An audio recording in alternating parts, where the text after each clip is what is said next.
Juani, no sé si querés empezar. Sí, mira, Así vamos. me voy a salir un poquito del libreto que hemos armado, pero es porque un video que subiste justamente ayer, Nicolás, que yo te empecé a seguir en YouTube, quería preguntarte sobre el libre progresismo, que vos Sí. subiste un video. Yo lo escuchaba al diputado Martín Tetaz en un programa diciendo que es un liberal de izquierda. Sería básicamente lo mismo, un libre progresismo. Claro, exacto. A ver, un liberal de izquierda. Yo no escuché exactamente, digamos, entiendo la definición. No sé qué más pudo haber dicho Tetaz, pero Tetaz sospecho que se refiere a lo que es el liberal norteamericano, ¿no? Para Estados Unidos, el liberal es alguien ligado o cercano o afiliado al Partido Demócrata, que es un partido socialdemócrata. Es la izquierda norteamericana, que a su vez tiene diferentes matices, tiene gente más moderada y gente más radicalizada. Biden forma parte de lo más duro, ¿no? Pero no me quiero ir de tema. Sospecho que por ahí viene lo de Martín Tetaz, y lo que dice Martín Tetaz es coherente con el partido político en el cual está, o con la coalición en la cual él está. Cambiemos, injustamente considerada durante el gobierno de Macri y por los analistas internacionales como una coalición de centro-derecha, fue inequívocamente una coalición de centro-izquierda de inspiración socialdemócrata, encabezada por el PRO, que ideológicamente es algo neutro, inocuo, aunque si uno analiza los elementos más representativos del PRO son claramente progresistas, empezando desde Macri, María Eugenia Vidal o Rodríguez Larreta.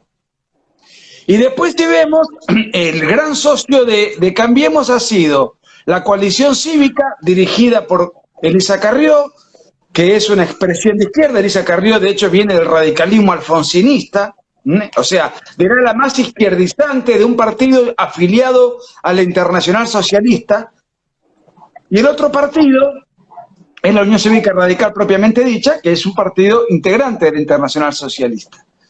Así que lo que dice Martín Tetaz, al definirse como un liberal de izquierda, si se refiere al socialismo norteamericano o a la izquierda norteamericana, bueno, si él piensa de esa manera, es coherente en el lugar donde está.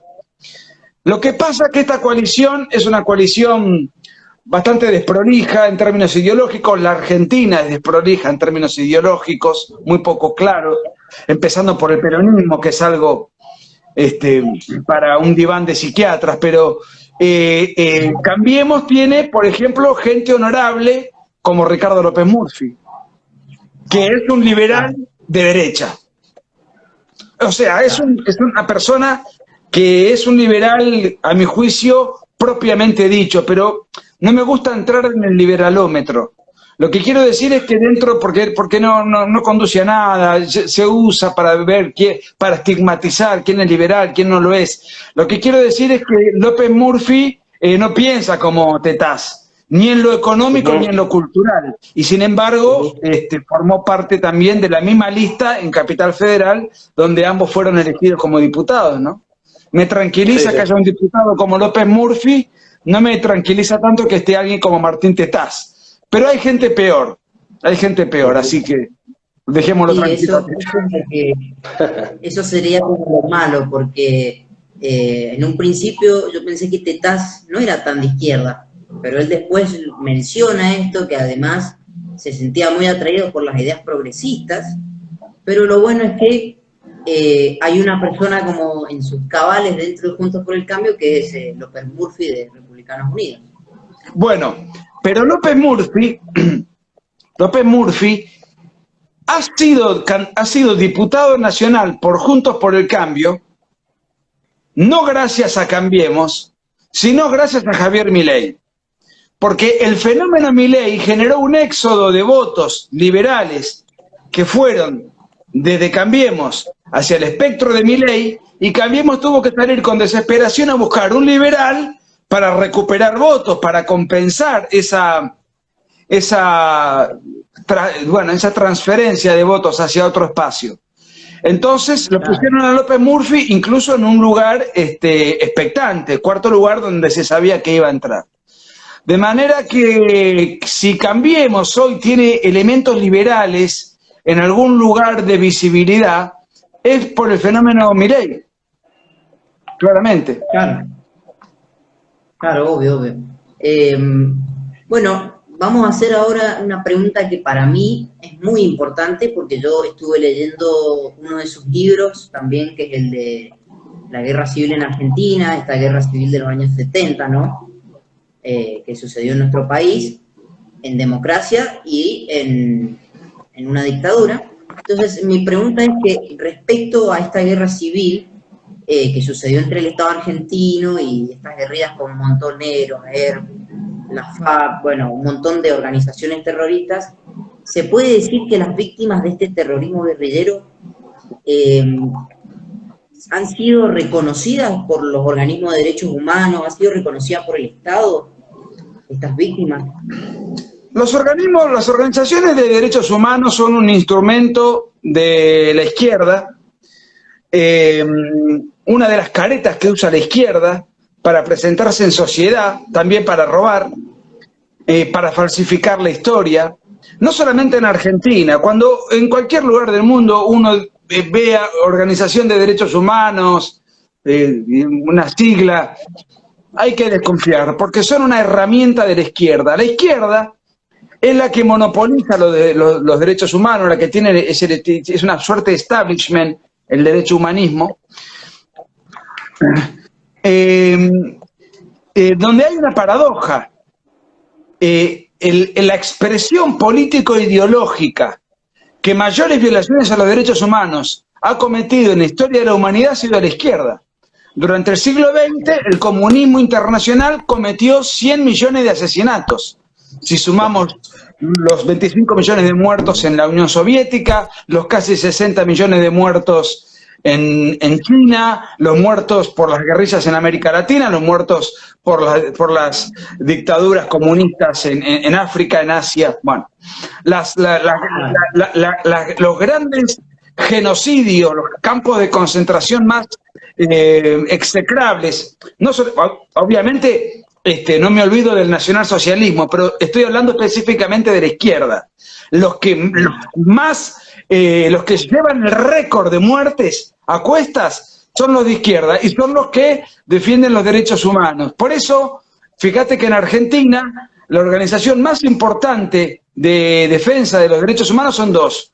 Una la maneja Eve de Bonafini, madre de 2 hijos guerrilleros entrenados en Cuba, dicho por ella, que murieron durante la guerra civil que la guerrilla le desató al Estado argentino. Entrenados en Cuba, y que uno pone en Google a Eve de Bonafini abrazada al asesino tirano Fidel Castro o al dictador Hugo Chávez más recientemente. Lo mismo, y ella además tiene vínculos internacionales con la FARC, dicho por ella, está en YouTube.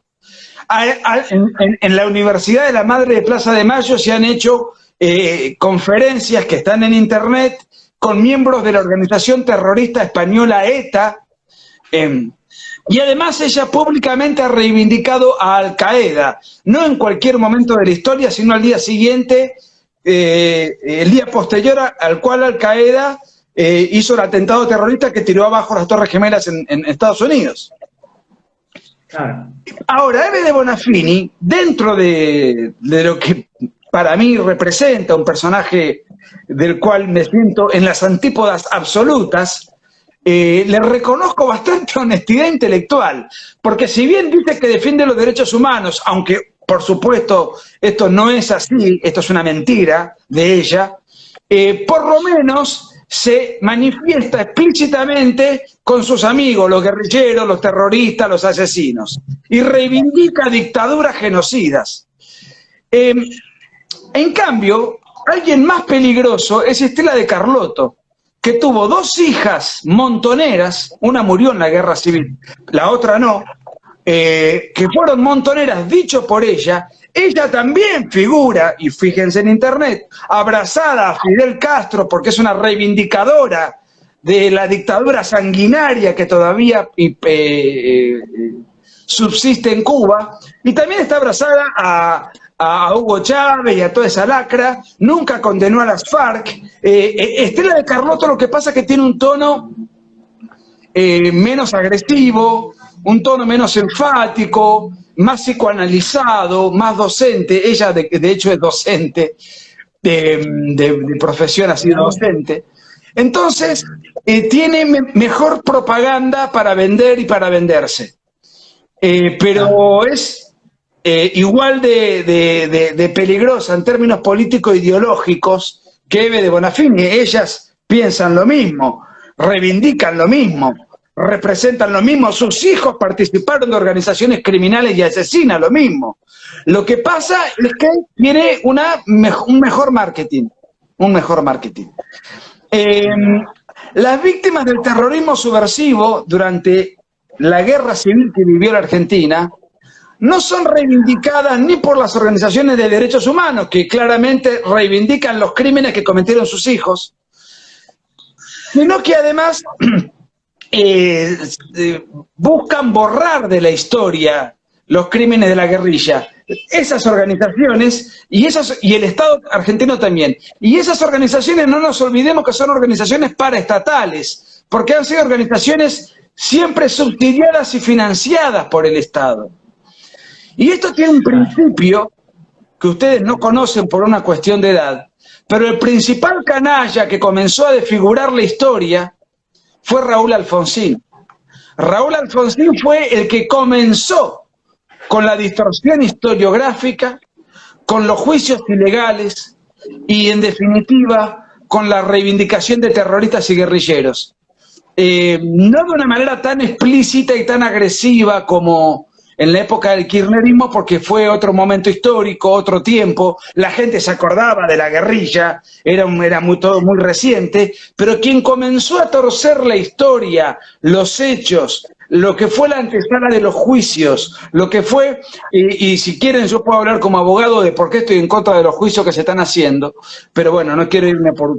Lo que sí puedo decir es que en Argentina y en cualquier país de América Latina, claramente las víctimas de la guerrilla, del terrorismo marxista van a ser olvidadas, van a ser ocultadas, barridas bajo la alfombra. Les voy a poner un ejemplo, les pongo un ejemplo.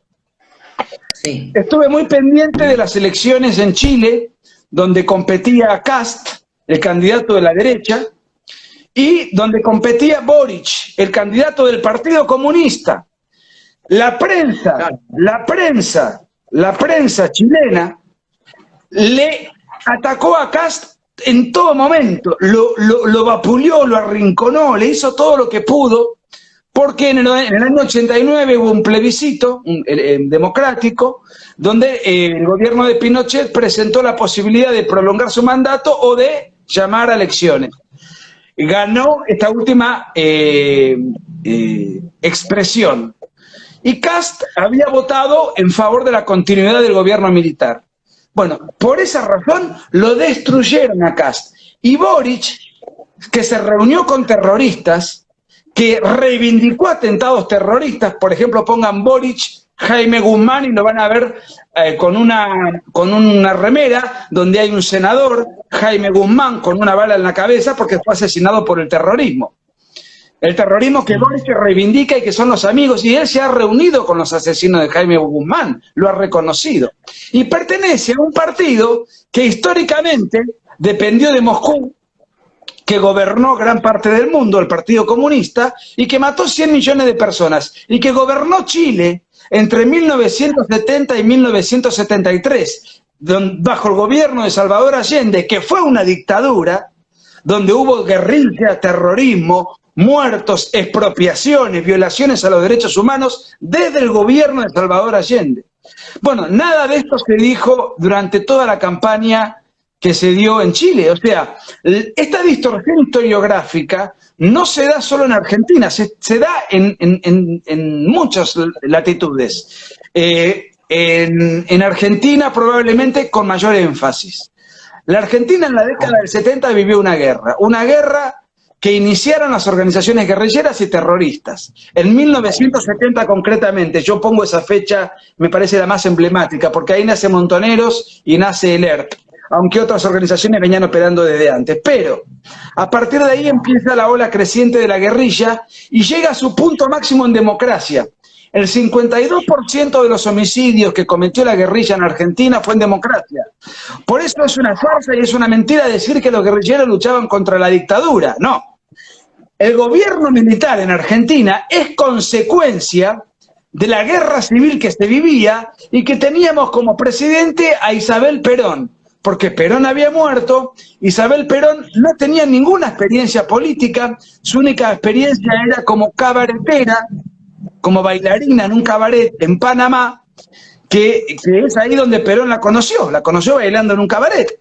Bueno, muy bien, no importa, yo no voy a ponerme a juzgarla moralmente, que haga lo que quiera, no me interesa. A lo que voy es, no tenía los atributos académicos o políticos como para ser presidente de la nación, mucho menos en el medio de una guerra civil. Entonces, y esto hay que decirlo, el gobierno militar aparece por un clamor popular. Todos los sectores de la sociedad civil pedían a los militares, y no solo de la sociedad civil, sino de la clase política. Te pongo un ejemplo. Durante el gobierno de Videla, la Unión Cívica Radical gobernó 310 intendencias, el Partido Justicialista 192, y después otros partidos de la época, el MIDE, el Partido Federal, otros partidos importantes que hoy ya no existen, solamente de aquella época los partidos importantes son la Unión Cívica Radical y el peronismo, gobernaron la inmensa mayoría de las intendencias durante el gobierno de Videla, además de ocupar embajadas, ministerios, gobernaciones. Era un gobierno, sí, por eso se habla, y en esto hay mucha cuota de razón, muchas veces de gobierno cívico-militar, porque era así, era una coalición con los militares a la cabeza, pero llena de civiles y de partidos políticos apoyando, inclusive el Partido Socialista, que gobernó mi ciudad, Mar del Plata, durante el gobierno de Videla, el Partido Socialista. Entonces, yo me ocupé, en este caso a través del libro que vos mencionaste, La Guerra Civil Argentina, que es mi último libro, de traer de la historia un montón de cosas que la propaganda oficial ignora deliberadamente, en el afán de engañar a las nuevas generaciones, de mentir, de condenar a unos, glorificar e indemnizar a otros, de mentir con las cifras, de mentir con los hechos históricos. Te pongo un ejemplo y no te aburro más con la década del 70. Nosotros tenemos un feriado, que es el 24 de marzo. Primero, golpes de Estado en Argentina hubo un montón. Perón, por ejemplo, protagonizó uno en junio del 43. Por ejemplo, un golpe de Estado fascista. El golpe del 30 ahora, también estuvo. ¿Cómo? Que en el golpe del 30 también participó. Bueno, contra Irigoyen, el golpe de Uriburu, Perón también participó. Claro. Y también participó del golpe de Estado contra Héctor Cámpora, que era de su propio partido. Pero nos vamos por las ramas. Pero acá, si hay, de todos los golpes de Estado como en Argentina, uno solo es feriado. ¿Y por qué? Porque es un negocio la década del 70, porque ¿para qué sirve ese feriado? Para empezar a contar los hechos a partir de una fecha, a partir del 24 de marzo. Y no contar todo lo que ocurrió antes, que es importantísimo, porque sin todo lo que ocurrió antes, no hubiese habido el 24 de marzo. Pero para borrarlo de la historia, se pone la fecha ahí, se pone el feriado ahí y contamos todo de ahora en adelante. Cuando en realidad en la década del 70 hubo responsabilidades múltiples. La guerrilla en Argentina llegó a tener 25.000 cuadros combatientes. 25.000. No lo digo yo, lo dijo la justicia, la Cámara Federal Penal que juzgó a la Junta Militar durante el gobierno de Alfonsín en 1985. Ese era el clima de la Argentina de la década del 70. De una década que ya estudié, pero que no la viví, porque yo nací en el 75, o sea que yo la aprendí de grande, estudiando, revisando. Ahora,